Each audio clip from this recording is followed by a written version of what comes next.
আজকে শ্রাবন্তীকে দেখতে গিয়ে ফ্রিতে জিম করে নিলাম, আর এইদিকে এত ভিড়ের মধ্যে ফটো তুলতে গিয়ে আমাদের তো হাল একেবারে খারাপ।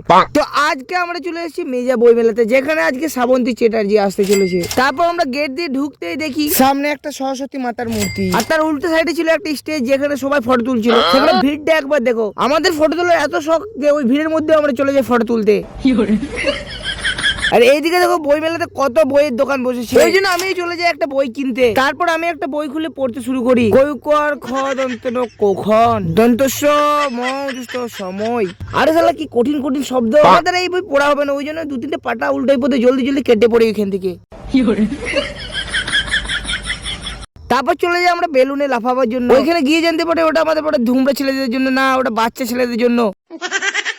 ওই জন্য আমাদের ওটাতে আর চাপালো না। আর এদিকে তোমরা একবার মেলার ভিড়টা একবার দেখো। আর ওই ভিড়ের মধ্যে আমরা উদম হাঁটছিলাম যাতে লোক ভাবে আমরা অনেক বিজি।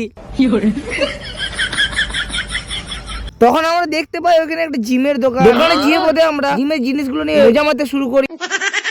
আমি এটাতে একটু রানিং করে নিই, তারপর দোকানদার এসে আমাদের উদম কেলায়। তারপর আমরা একটা ভিড়ের মধ্যে লুকিয়ে পড়ি দোকানের ভিতর, যাতে কেউ আমাদের চিনতে না পারে। দেখতে দেখতে শ্রাবন্তী চ্যাটার্জি চলে আসে, ওই জন্য আমরা জলদি জলদি স্টেজের সামনে চলে আসি।